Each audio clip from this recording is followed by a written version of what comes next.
What's good, you guys? You know who it is. This your boy, Mr. Relentless Lex, and I'm back like I never left this mother. Yes, sir. Hello, somebody. All right, so you guys, man, I'm a little under the weather. So if you hear me sniffing or I may cough, I'm catching a cold. I took some medicine. I'm waiting for it to kick in. All right, but the job must get done and the show must go on. Oh, just pray that I feel better, you know? Yeah, pray for your boy. But today we got FBI arrest first person of Diddy's list for sex trafficking. Jay-Z and Beyoncé is next, bro. Abercrombie and Fitch. Who would have ever thought it, bro? They're behind the shenanigans with Diddy. But that's why we're here. Let's get to the business. Spicy. The Lamborghini for a day or two, and he had access to the house, and he knows better than to be talking about the things that he does with Big Brother Puff on national television. Creep vibes right there. Creep vibes all the way. He knows not to be talking about the things that he do with Big Brother Puff on national television. Come on, man. We should have seen this sign a long time ago. Well, apparently not.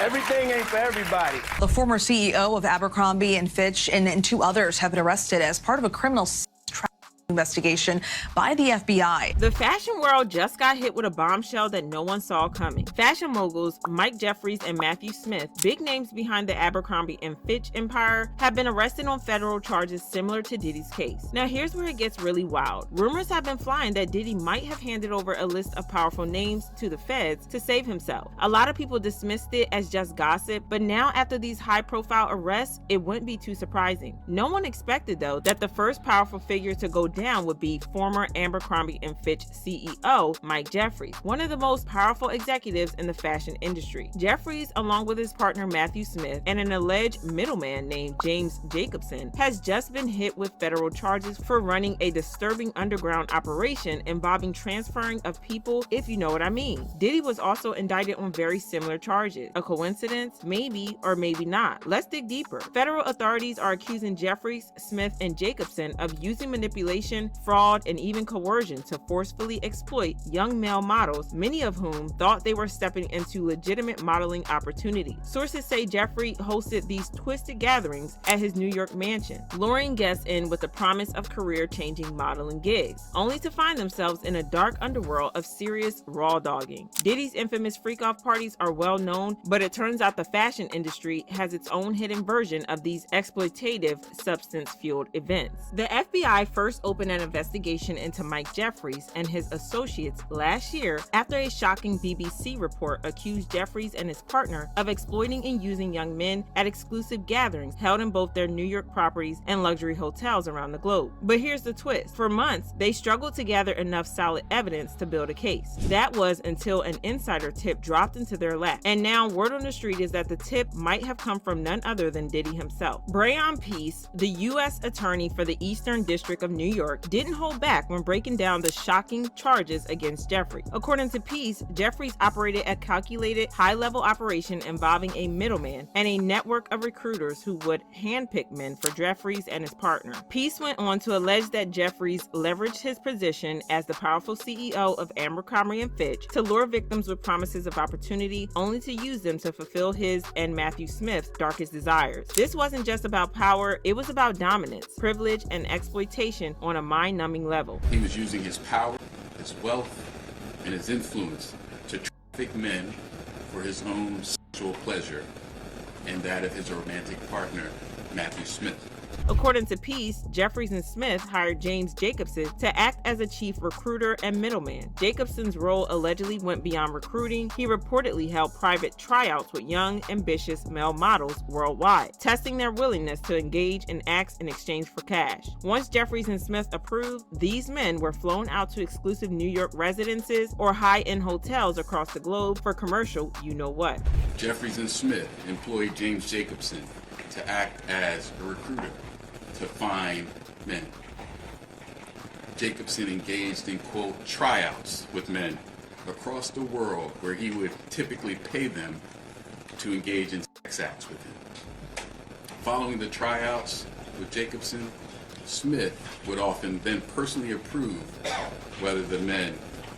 who were selected would meet Jeffries and Smith.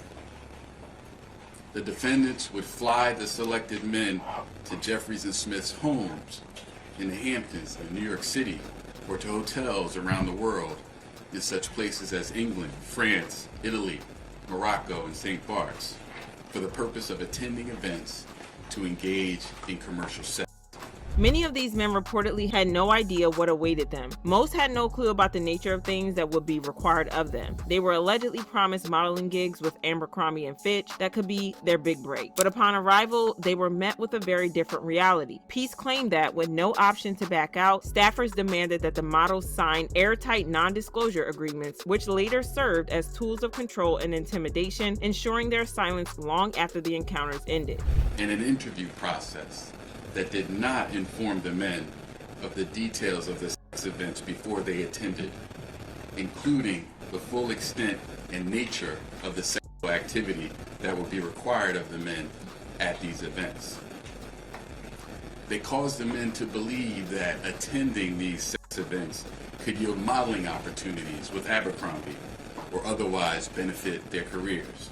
As the case deepens, the connections between Diddy, the powerful enablers in the industry, and these shocking crimes are becoming harder to ignore. The part where these aspiring models were allegedly coerced to consume spiked alcohol, Viagra, and muscle relaxants speaks volumes about the level of use of power in the entertainment industry. If you recall clearly, this isn't a standalone accusation. Court documents revealed that similar tactics were allegedly used by Diddy with young artists desperate to make it big in the music industry. These troubling parallels are sparking speculation online, with many even theorizing that Diddy might have been directly involved in setting up these so-called freak-out parties for Jeffries and Smith. Adding fuel to the fire, the prosecution has 15 male victims prepared to testify, and they allege that Jeffries funneled millions into ensuring these disturbing operations ran effortlessly and remained secret for years. Investigators suspect that, given the scale of Jeffries' hidden network, there could be countless more victims still out there. While Sean Diddy Combs found himself behind bars without bail, Mike Jeffries managed to secure his freedom with a $10 million bond. The cases bear striking similarities, with both men facing both civil and criminal charges. The main difference, where Diddy allegedly targeted young artists, Jeffries' world of influence revolved around aspiring models. This case would likely have stayed in the shadows if not for groundbreaking investigative work by the BBC. They unearthed chilling accounts from individuals like David Bradbury, a former model, whose shocking testimony became a linchpin for the case. Bradbury recounted how the middleman made it clear that a meeting with the CEO would cost him his dignity. It was like he was selling fame, Bradbury shared in his interview, and the price was compliant. The meeting was eventually set up, leading Bradbury to Jeffries' mansion in the Hamptons, a place he later described as holding dark memories. Bradbury's revelations allowed more victims to come forward, corroborating the chilling narrative. Some allege even more disturbing details, like being injected with liquid Viagra by Jeffries' staff. We thought we'd heard it all when Diddy's secrets were exposed to the world, but it seems we're only scratching the surface of these dark networks embedded within the fashion and entertainment industries. It turns out that the reality of powerful people preying on desperate young talents who are seeking breakthroughs goes way deeper than Hollywood. When you look at these chilling charges against Diddy, Mike Jeffries, and even Jeffrey Epstein, it's clear that the world of pop culture and high society has darker corners than many would dare to imagine. Stories of underground rings in Hollywood have circulated for years, often brushed off as mere conspiracy theories. But now, with more victims stepping forward, it's becoming impossible to deny that something sinister has been lurking in the industry's shadows for decades. And now I want to hear from you. What's your take on these unsettling revelations? Do you think Diddy handed over evidence to implicate Jeffries? Drop your thoughts in the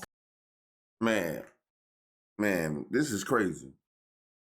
Bro, it's not safe for nobody. No, the new talent that's coming up, whether you're a fashion model, actor, actresses, any type of entertainment, anything. Now people with power just saying they can do whatever they want to do. That's crazy.